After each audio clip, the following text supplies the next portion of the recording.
Hello friends, good morning. Welcome back to my channel Madhuri's world. তো আজকে তোমাদের সঙ্গে আমি কিছু কথা শেয়ার করব, কেননা আমি মাঝে মধ্যে যখন আমার এফবিতে স্টোরি দেই বা স্ট্যাটাস দেই আমার ভাইয়ের ছবি, তখন অনেকেই জিজ্ঞেস করে যে কে বা কীভাবে মারা গেল। তো দেখো, সবাইকে তো বলা মানে সবাইকে তো একে একে বলা নয় কেন।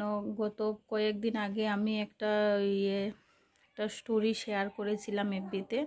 তখন কয়েকজনে না বুঝেই হয়তো না বুঝে অনেক বাজেও কমেন্ট করেছে। তারপরে যখন আমি ভালো লাগে না না বলো, ভাইকে নিয়ে একটা ছবি দিলাম, তখন অন্যরা বিভিন্ন রকম কমেন্ট করলে, বাজে কমেন্ট করলে ভালো তো লাগে না। তখন যখন আমি করলাম যে আবার একটা ভিডিও করে এফবিতে শেয়ার করেছি, ফেসবুকে যখন শেয়ার করেছি, তখন সবাই বুঝতে পেরেছে, বুঝে অনেকে মানে খুব দুঃখ প্রকাশ করেছে। তো হয়েছিল কি 25 ডিসেম্বর সবাই আমাকে ক্রিসমাস উইশ করেছিল আর কি, 25 ডিসেম্বর। তখন আমি বলেছিলাম যে ওই দিনটা আমার কেন, আমাদের পুরো ফ্যামিলির জন্যই খুব দুঃখের, খুবই দুঃখের। কেননা ওই দিন আমার ভাই অ্যাক্সিডেন্ট হয়েছিল, মানে বাইক অ্যাক্সিডেন্ট হয়েছিল আমার ভাইয়ের। তো বাইক অ্যাক্সিডেন্ট করার পর আমার ভাই দুদিন ছিল, মানে অবস্থা খুবই ক্রিটিক্যাল ছিল। তারপর আমার ভাই মারা যায় 27 ডিসেম্বর, আমার ভাই মারা যায়। তো আজকে তো 27 তারিখ। আমি হয়েছে কি, আজকে সকালে ঘুমটা ভাঙে খুব খারাপভাবে। বাবার বাড়িতে তো এসেছি, বাবার বাড়িতে আসলে তো তাড়াতাড়ি ঘুম থেকে উঠি না। বাবার বাড়িতে এসেছি তো ঘুমিয়েছিলাম, প্রায় 9:30 বেজে গেছে ঘুমে। কাল রাতে ঘুমাতে একটু লেট হয়েছিল। তো হয়েছিল কি, আমার সকালে ঘুম থেকে উঠে দেখি মা খুব চিৎকার দিয়ে কাঁদছে, ভীষণ কাঁদছে মা। তো হয়েছে কি, ভীষণ কাঁদছিল মা। তখন আমি উঠলাম, উঠে দেখি মা তো সকাল সকাল উঠে স্নান করে পুজো দিয়ে, এটা আমার রেগুলার রুটিন। তো সকালে উঠে যা বাসি কাজ টাজ থাকে স্নান করে পুজো দিচ্ছে, আর পুজো টুজো দিয়ে খুব কাঁদছে, ভীষণ কাঁদছে, চিৎকার দিয়ে দিয়ে কাঁদছে। তখন আজকের দিনে তো ভাই মারা যায়, জানি না, মায়ের মন তো এমনিতে তো সব সময়ই কাঁদে, ওটা তো আর ভোলার নয়। আমরা এক ভাই এক বোন ছিলাম, আমার ভাই পুলিশে চাকরি করত। তো কাছে তখন মাকে অনেক চুপ করালাম, বুঝালাম, বুঝিয়ে কি হবে বলো, ওটা তো আর যতই বুঝাই বুঝবে তো না। হয়েছিল কি 2012-তে, 2012-তে আমার দাদা বিয়ে করেছিল। তো বিয়ে করার তার আগে আমি তোমাদেরকে আমার দাদার ছবি দেখাই। কারেন্ট নেই ঘরে, তো আর ভালো দেখা যাচ্ছে না। এই দেখো আমার দাদার ছবি, এটাও পেপার দিয়ে রাখা, তো তাই ক্লিয়ার বোঝা যায় না। দেখো ওই আরেকটা।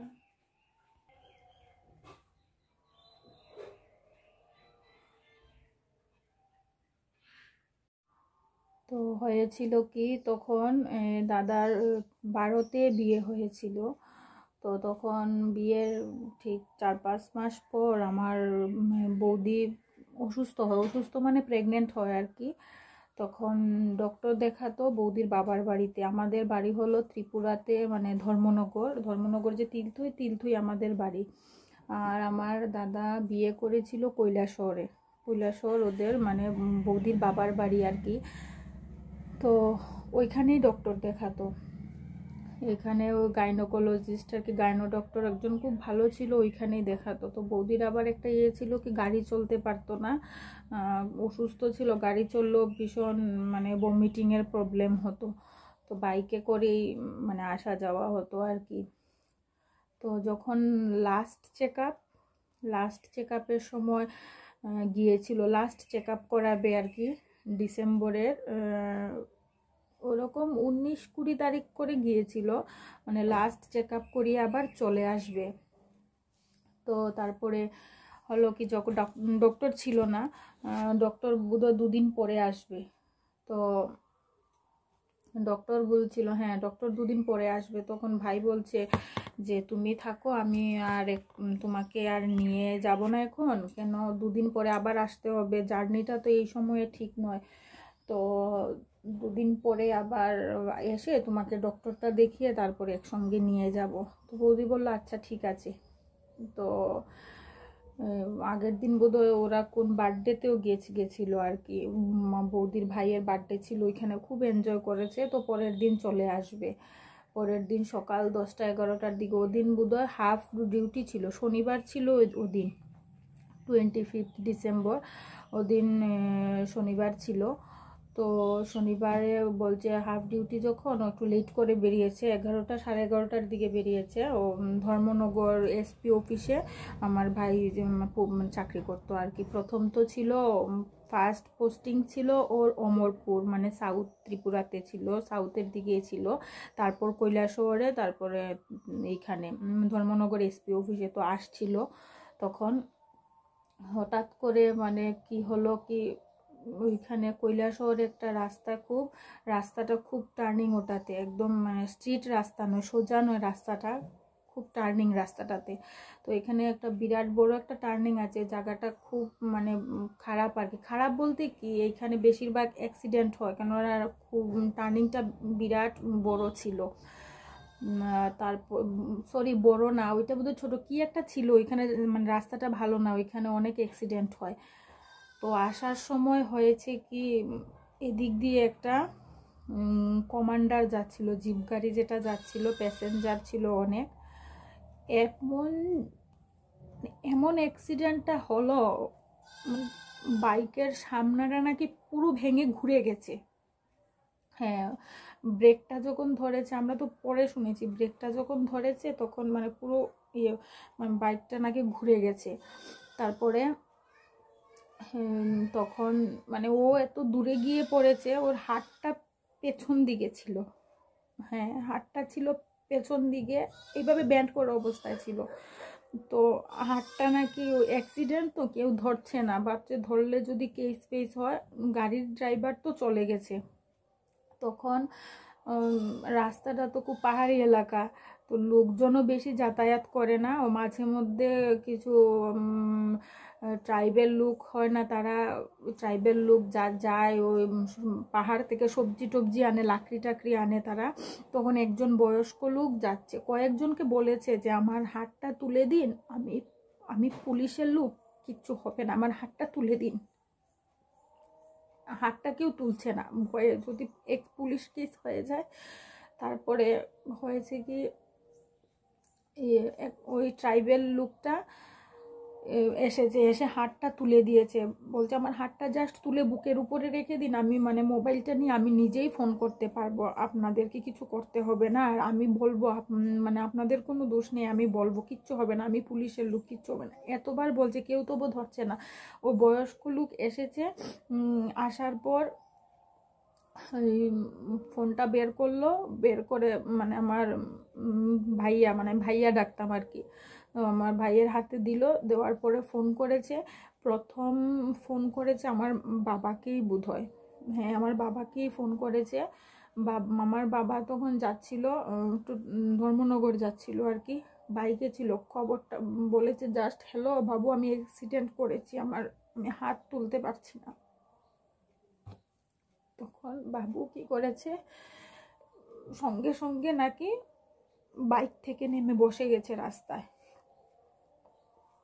বাইক থেকে নেমে বসে গেছে। তারপরে আমার জেঠুর ছেলে আছে, আমার জেঠু তো দাদা আর কি, দাদাকে ফোন করেছে। তারপরে ওইখানে তো লোকজন এসেছে, আসার পরে ফায়ার ব্রিগেড ফোন করেছে। যেতে যেতে অনেক লেট হয়েছে, প্রায় 8 ঘন্টার মতো অ্যাক্সিডেন্ট করে রাস্তায় ছিল। তারপরে ফায়ার সার্ভিস থেকে গাড়ি গেল, গিয়ে আনা হলো। তখন আমরা খবরটা পাই কিভাবে,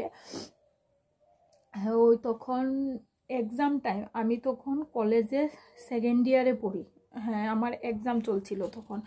আমি তখন কলেজের সেকেন্ড ইয়ারে পড়ি। ইয়ে হয়েছিল তখন, আমি পড়ছিলাম, সকাল 11:30 বাজে আমি পড়ছিলাম। তো ঠান্ডার সময় মা উঠানে বসেছিল, তো হঠাৎ করে দেখি কি আমার আর এক জেঠু আসছে, মানে আমাদের বাড়িতে আমরা দুইজন, মানে আমার বাবা আর আমার এক জেঠু, আমরা তারা দুই ভাই থাকে, মানে আমাদের ফ্যামিলি আর জেঠুর ফ্যামিলি থাকে, আর দুই জেঠু তারা অন্যখানে, মানে বাড়ির বাইরে গিয়ে আর কি ওরা বাড়ি করেছে, ওদের আলাদা বাড়ি। তো জেঠু আসছে আসছে খুব তারা, মানে মনে খুব, কি বলবো, খুব তাড়াতাড়ি আসছে, কিছু একটা হয়েছে। তো আমরা এত, এইটা তো আমি স্বপ্নেও ভাবিনি। তো এসে আমার পাশের ঘরের জেঠতো দাদা, যে জেঠতো দাদার সঙ্গে কথা বলছে। তখন দেখি আমাকে দেখে ওরা চুপ, কথা বন্ধ করে দিয়েছে, কিছু বলছে না। তখন আমাকে আমার এক মানে জেঠতো দাদা আমাকে ডেকেছে, বলছে যে, মানে হাত দিয়েই ডেকেছে, ইশারা দিয়ে ডেকেছে, জোরে ডাকেনি। ডেকে বলছে এরকম এরকম, মানে আমার দাদা যে অ্যাক্সিডেন্ট করছে ওইটা বলছে আমাকে। তো আমি শুনে আমি এতটা ভাবিনি। আমি বলছি কি, মানে আমি তখন চিৎকার দিয়ে, আমি কীভাবে অ্যাক্সিডেন্ট করলো, মানে জিজ্ঞেস করছি। তখন সঙ্গে সঙ্গে আমি এটাই জিজ্ঞেস করেছি যে আমার মানে বৌদির কথা, যে বৌদি ছিল নাকি বাইকে।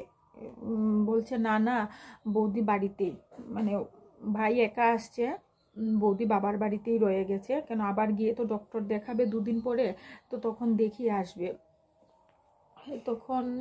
তখনও বুঝতে পারিনি এত বড় যে অ্যাক্সিডেন্ট হয়েছে, তখনও বুঝতে পারিনি। আমাকে বলছে যে মাকে না বলার জন্য, কেন মা যদি শুনে শুনে চিৎকার শুরু করবে, মাকে না বলার জন্য বলছে। ততক্ষণে ওরা ধর্মনগর যে ডিস্ট্রিক্ট হসপিটালে নিয়ে এসেছে আমার দাদাকে আর কি। তখন ওই দিন ইয়েতে ছিল ডক্টর অপরান্ত যে উনি ছিলেন। তো আমরা তো ভেবেছি বোধহয় সামান্য হাতে পায়ে ব্যথা লেগেছে। তখন আমি এসে তো মাকে বলতে হবে, না বলে তো আর কিছু করার নেই, দেখতে মানে আমরা ভাবছি যাব।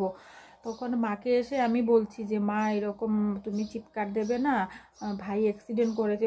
বলতেই তো মা চিৎকার দিয়ে কাঁদা শুরু করে দিয়েছে, ভীষণ চিৎকার দিয়ে কাঁদছিল মা। কি বলিস, এরকম মানে খুব চিৎকার দিয়ে কাছে। তখন মাকে আমি একটু সময়ের জন্য একটু বকেছি, আমি বলছি তুমি কথা না শুনেই চিৎকার দাও, অ্যাক্সিডেন্ট হয়েছে, মানে হাতে পায়েও তো লাগতে পারে, এত চিৎকার দেওয়ার কি আছে, মাকে বলছি। তারপরে আমরা রেডি হচ্ছি, মানে যাব আর কি। তখন বলছে আমার মানে জেঠুর ছেলে বলছে, তোমরা গিয়ে কি এখন পাবে, তোমাদের জন্য এখানে লেট করলে তো হবে না, মানে আমাদের জন্য যদি এখানে লেট করে, তো ওর তো আমার ট্রিটমেন্ট জানি না কীরকম কি হয়েছে।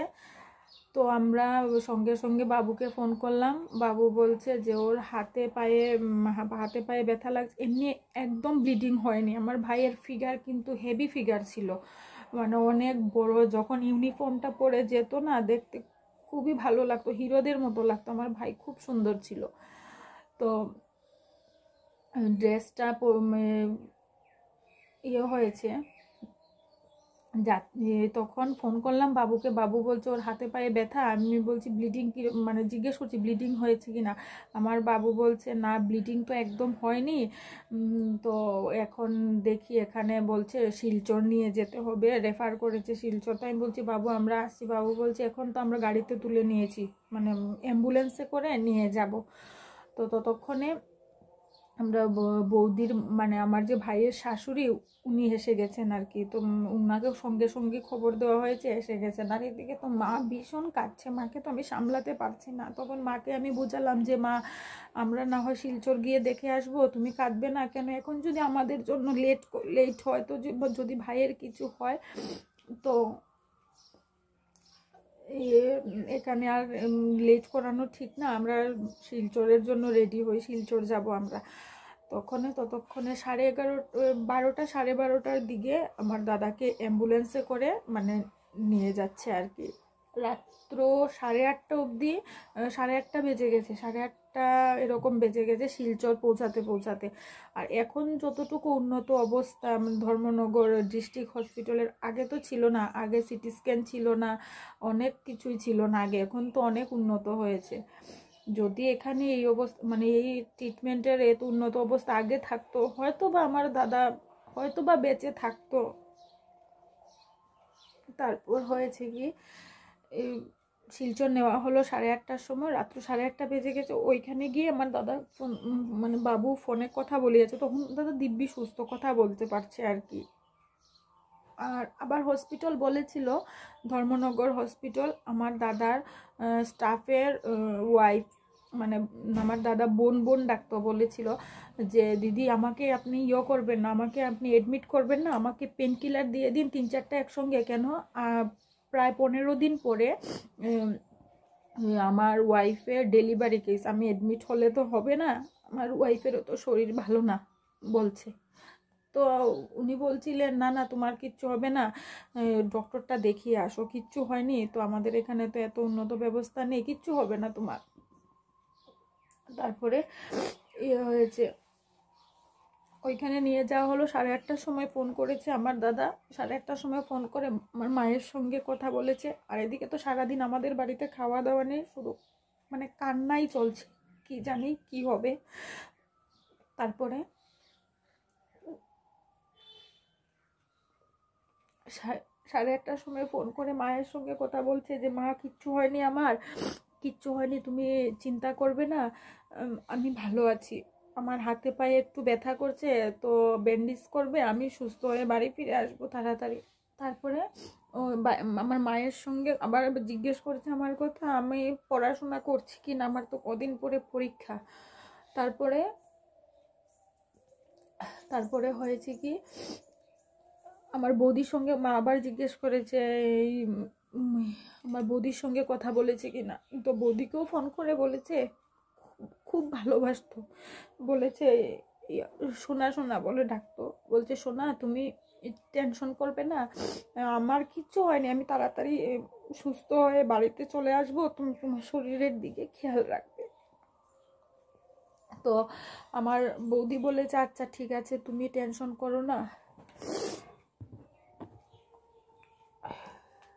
আমার বৌদি বলেছে তুমি টেনশন করো না, কিচ্ছু আমার শরীর আমি রাখবো, তুমি সুস্থ হয়ে তাড়াতাড়ি বাড়ি চলে আসো। বলছে হ্যাঁ হ্যাঁ আমি সুস্থ হয়ে বাড়ি চলে আসবো, আর তুমি একদম টেনশন করো না। এই বলে তো এই দিন রাত্রটা কিভাবে যে কাটিয়েছি, কিভাবে যে কেটেছে, রাত্রেবেলা ঘুমিয়েছি জানো। রাত্রেবেলা ঘুমানোর পরে মানে রাত্রি প্রায় 3টা-2:30টার দিকে একটু চোখ লেগেছিল, আর স্বপ্নে দেখি কি মানে আমাদের বাড়িতে কে জানি মারা গেছে, একটা ডেড বডি এসে ঢুকছে, এরকম স্বপ্নে দেখছি। তারপরে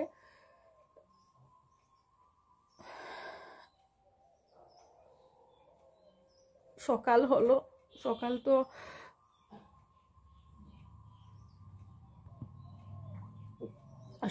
হলো, সকালে হয়েছে কি, সকাল থেকেই তো ফোন আসছে, মানে বাড়ির পরিস্থিতি তখন খুবই খারাপ।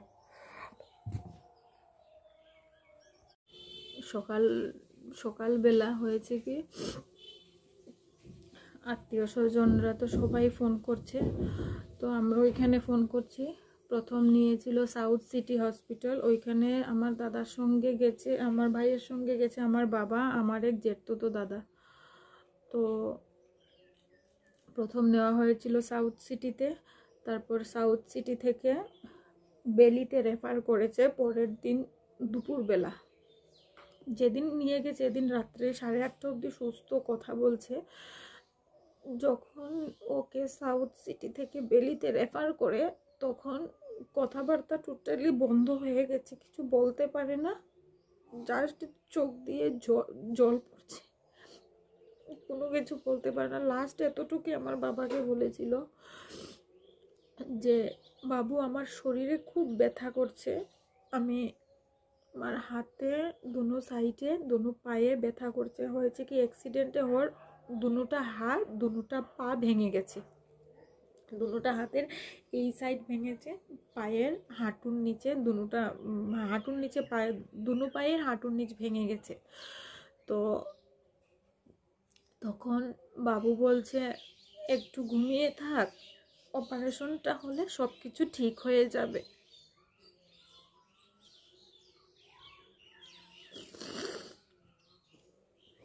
এদিকে তো বাড়িতে ফোনের উপরে ফোন হয়েছে কি,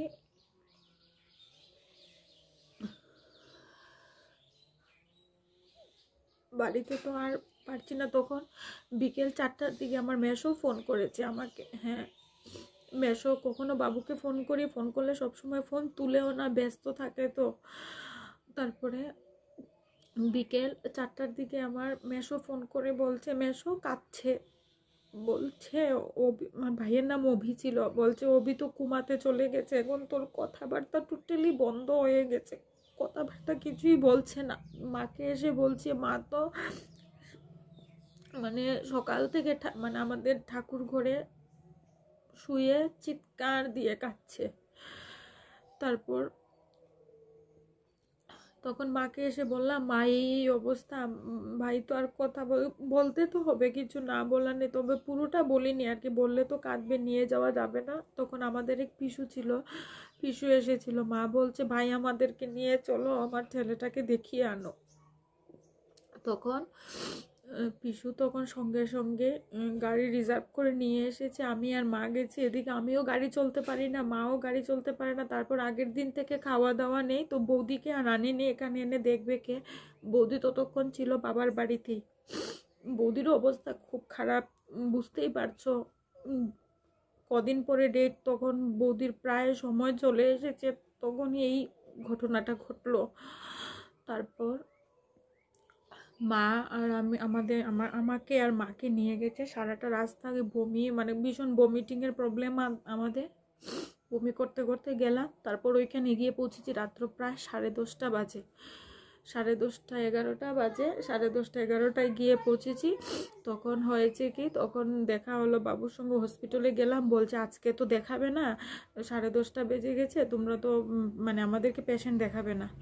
তখন পাশেই ওরা যখন ভাড়া নিয়েছিল, তারপর বলছে আমাদেরকে ওই দিন পেশেন্ট দেখাবে না, পরের দিন সকালে দেখাবে। তো পাশেই ভাড়া নিয়েছিল ঘর, ওই ভাড়া ঘরেই আমরা থাকি, আমি, আমার মা আর আমার বাবা আর কি। আর আমার যে জ্যাঠতো দাদা গেছিলো, ওদের অন্য কোথাও। আর আমার যে পিসু আমাদেরকে নিয়ে গেছে, পিসু আর পিসুর ভাইয়ের গাড়ি আর কি। তো পিসু আর পিসুর ভাই বোধহয় ও গাড়িতেই ছিল, ওনারাও কষ্ট করেছেন আমাদের জন্য। তারপরে গিয়ে পরের দিন সকাল হলো, সারা রাত্র ঘুমাইনি, শুধু কান্না আর কান্না। পরের দিন সকাল হলো, সকালে বাবুর কাছে একটা ফোন এসেছে, পিসু হসপিটাল গিয়েছিল।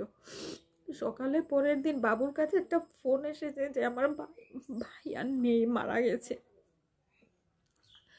আমাদেরকে বুঝতে দেয়নি বাবু, কেন যদি বুঝতে দেয় তাহলে তো আমরা আসতে পারবো না ওইখান থেকে, আমাদেরকে নিয়ে আসা সম্ভব নয়। সকালবেলা ফোন এসেছে যে এরকম, মানে বাবুকে কি বলেছে ফোন করে তো জানি না। আমি আর মা তখন বিছানাতেই বসে আছি। বাবু ফোনটা কথা বলতে বলতে হঠাৎ করে মাথাটা ঘুরিয়ে না পড়ে যাচ্ছিল। আমি সঙ্গে সঙ্গে বাবুকে ধরেছি, ধরে একটা চেয়ার ছিল, চেয়ারে বসিয়েছি ওইখানে। তখন বাবু বলছে, ওকে বাইরে নিয়ে যাব, এখানে রাখবো না। আমাদেরকে তো ওইখান থেকে পাঠাতে হবে, বলছে ওকে বাইরে নিয়ে যাব, এখানে আর রাখবো না, বাইরে নিয়ে যাব, তো তোমরা বাড়িতে চলে যাও। তো মা কাঁদছে, মা বলছে আমি যাব না, আমার ছেলের সঙ্গে আমি থাকবো, ওকে যেখানে নিয়ে যাও আমি যাব ওর সঙ্গে, আমি বাড়িতে যাব না।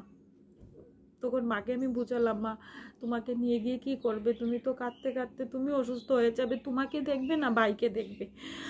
তখন মাকে বুঝিয়ে টুঝিয়ে তখন ভাই বলছে আচ্ছা ঠিক আছে, মা বলছে যে আমাকে একটু দেখতে দাও। তখন ডক্টর তো পারমিশন দিচ্ছিল না, তখন জানি না ডক্টরেরও কি মনে হলো, বলছে আচ্ছা ঠিক আছে দেখতে পারবে, আমাদেরকে নিয়ে গেছে। তখন ডক্টর বলেছে একদম চিৎকার দেবে না, ওইখানে ভিতরে আইসিইউর ভিতরে অনেক পেশেন্ট আছে, ওদের প্রবলেম হতে পারে, অনেক সিরিয়াস পেশেন্ট আছে। এত অগাধ বিশ্বাস আমার মার এত অগাধ বিশ্বাস। ঠাকুরের পুজোর ফুল নিয়ে গেছে, ও ফুলটা নিয়ে ওর মাথাতে বোলাচ্ছে, শরীরে বোলাচ্ছে, শরীরে কিছু ছিল না, একটা চাদর দেওয়া ছিল এতটুকু পেট পর্যন্ত, আর ওইটা ওর শরীরে দিয়ে রেখেছে আর কি।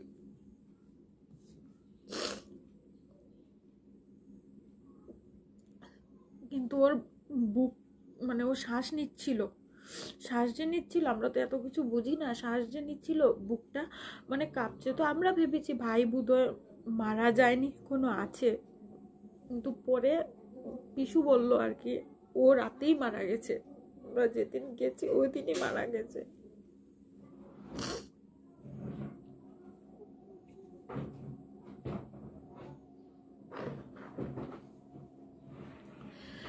তারপর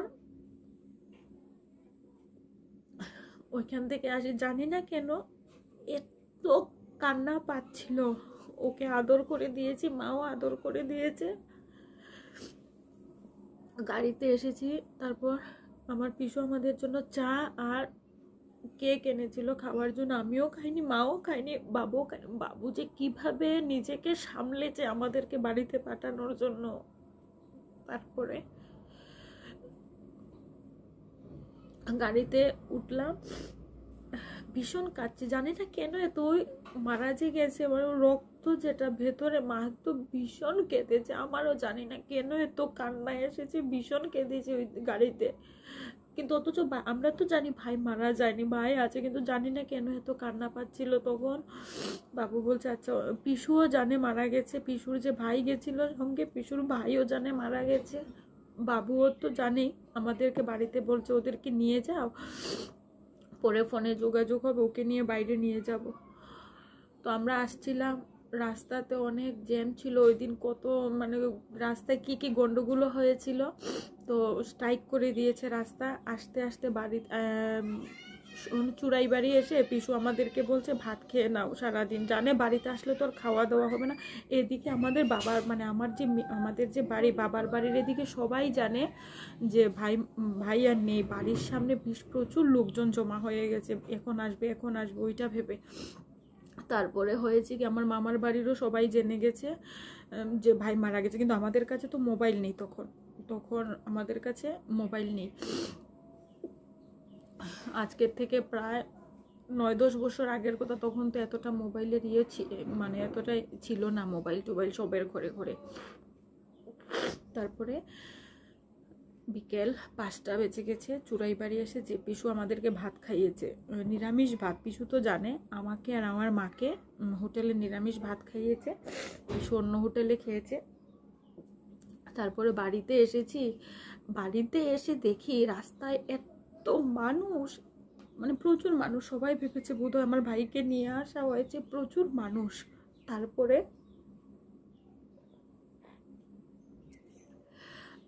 হয়েছে কি, প্রচুর মানুষ রাস্তায়। বাড়িতে ঢুকছি, দেখি আমরা তো গ্রিলে তালা দিয়ে চাবি আমাদের কাছে, এসে দেখি গ্রিল খোলা, বড় বড় লাইট লাগানো বাড়িতে, চেয়ার টেয়ারও আছে, উপরে একটা পলিথিন দেওয়া, মানে উপরে একটা উঠানে একটা পলিথিন দেওয়া। আমার জেঠু তো দাদা দেখছি, মানে জেঠার তো ভাই দেখছি উঠানের রশিগুলোকে খুলছে, কাপড় যে দিয়ে উঠানে মানে বাড়িটা একটু পরিষ্কার করছে। নিয়ে আসলে তো প্রচুর মানুষ হবে। বাড়িতে এসছি তখন সবাই, অনেক মানুষজন এসেছে, তখনই আমাদের মনে একটা মানে আমার মনে একটা হয়ে গেছে, আমার মায়ের মনে বোধহয় ও আর নেই। তারপরে আত্মীয় স্বজনরা এসেছে, ওরা কথা বলি করছে, আজকে আনবে না কালকে আনবে, আজকে পোস্টমর্টম হবে, তারপরে কালকে নিয়ে আসবে।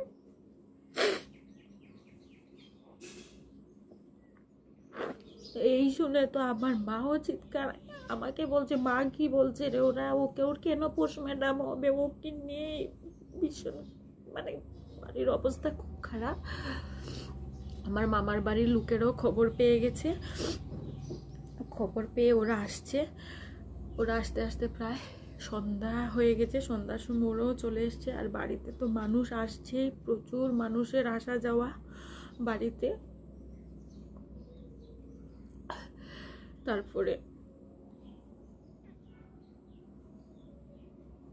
প্রচুর মানুষের আওয়া যাওয়া বাড়িতে, মানুষ আসছে।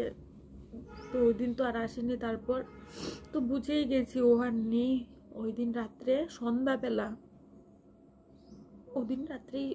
ওদিন রাত্রে সন্ধ্যাবেলা বৌদিকেও নিয়ে আসা হয়েছে। ভাবতে পারবো না, বৌদির দিকে তাকিয়ে মানে সহ্য করা যাচ্ছিল না। আমার দাদা যখন মারা যায় আমার তখন বৌদির বয়স মাত্র ছিল 22 বছর। আমার দাদা মারা যাওয়ার ঠিক 15 দিন পরে আমার ভাইজির জন্ম হয়। ওর বাবাকেও দেখেনি। তো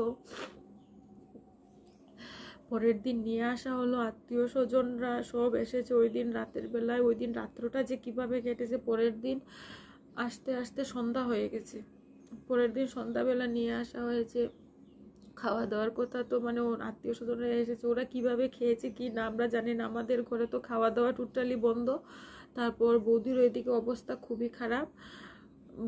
বৌদির চোখ দিয়ে জলও বেরোচ্ছে না। বৌদি পুরো পাথর হয়ে গেছে, বিছানাতে শুয়ে আছে, এদিকে তো তাকিয়ে আছে, ওই দিকেই তাকিয়ে আছে, চোখও সরাচ্ছে না, চোখ দিয়ে জলও বেরোচ্ছে না, হাত পা শক্ত হয়ে আছে, ঠান্ডা হয়ে আছে। আমি একবার আসছি মায়ের কাছে, একবার যাচ্ছি বৌদির কাছে, বৌদিকে গিয়ে হাতে পায়ে তেল মাসাজ করে দিচ্ছি। এদিকে আছে মায়ের মাথায়, মা এদিকে একটু পরে পরে সেন্সলেস হয়ে যায়। তারপর ডক্টর বাড়িতে আসলো, এসে ডক্টর বৌদিকেও চেক আপ করলো, মাকেও চেক আপ করেছে। তারপর যখন ভাইকে যখন নিয়ে আসলো, বাড়িতে তো প্রচুর মানুষ, আমাদের আশেপাশে রাস্তায় এত ভিড় হয়েছে, মানুষ তখন আমাদের বাড়ির পাশ দিয়ে যেতে পারছে না, অন্যদিকে রাস্তা দিয়ে ঘুরিয়ে যার যার বাড়িতে যাচ্ছে, এত ভিড় হয়েছিল। তখন ভাইকে যখন মানে ভাইয়ের যখন সৎ কাজের জন্য নিয়ে যাওয়া হচ্ছিল, তখন বৌদিকে তুলে আনা হয়েছে।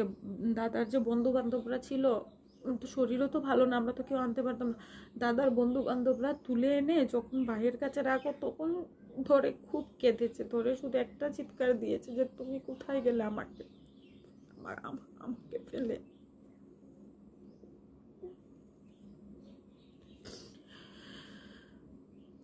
তারপরে 15 দিন পরে ভাইজির জন্ম হলো আমাদের এখানে। 15 দিন পরে নর্মালভাবে আমার ভাইজির জন্ম হয়েছে। তো এখন ভাইজি 9 বছরের হয়ে গেছে, ক্লাস 3-তে পড়ছে। তারপর বৌদিও তো চাকরি পেলো প্রায় 1 বছর পরে। আমার বৌদি চাকরি পেলো, বৌদি পেয়েছে এগ্রিকালচার ডিপার্টমেন্টে। তো এখন আছি আমরা একসঙ্গে। আমার তো বিয়ে হয়ে গেছে, বৌদি এখন আছে একসঙ্গে।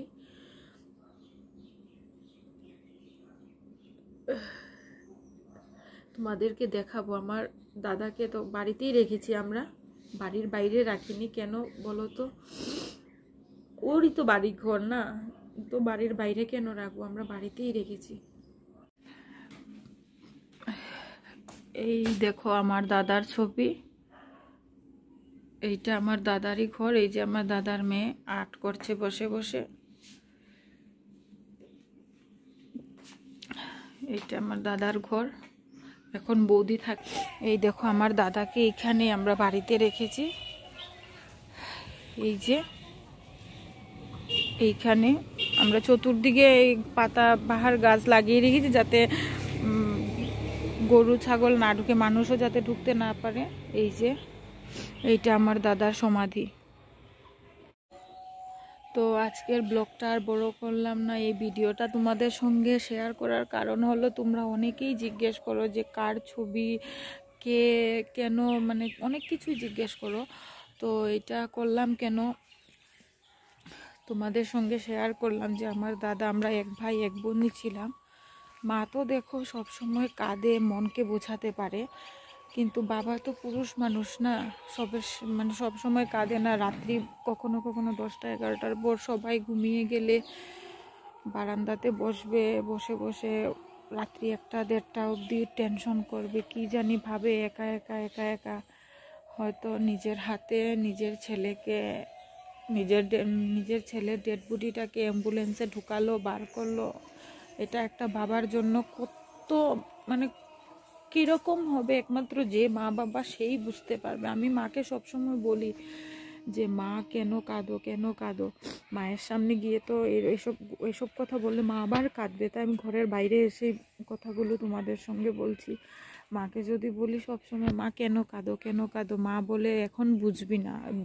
যখন আগে বলতাম বিয়ের আগে যে কেন কাঁদো মা, এত কেন কাঁদো, বলে এখন বুঝবি না, বিয়ে হোক, বাচ্চা কাচ্চার মা হোক, তারপরে বুঝবি কি কষ্ট। সত্যি এখন বুঝতে পারি যে এই কষ্ট জীবনও ভোলার নয়, কখনো ভোলা যায় না, এই দুঃখটা কখনো ভোলা যায় না। তো আজকে ঘুম থেকে উঠেই মনটা খুব খারাপ, আজকের দিনেই ও মারা গেছে। তো আজকে আর ভিডিওটা আর বড় করলাম না, তোমাদের সবার সঙ্গে শেয়ার করলাম। কেন ছবি দিলে তোমরা প্রায়ই আমাকে প্রশ্ন করো কে কে, আমি কতজনকে একা একা বলবো বলো। ভগবানের কাছে এটাই বলবো যে ভগবান যাতে সবাইকে সুস্থ রাখেন, সবাইকে ভালো রাখেন, অন্তত পক্ষে এইরকম কষ্ট যাতে কাউকে দেন না। আমরা জানি যে এইরকম পরিস্থিতি হলে কীরকম, মানে পুরোটা লাইফ, আমার মা বলো তো একটা ছেলেই ছিল, মার সারাটা জীবন কিভাবে কাটবে বলো। এখন তো সব কিছুতে কাঁদে, প্রত্যেকটা ওকেশন যায় কেঁদে কেঁদে। তো এখানেই শেষ করলাম।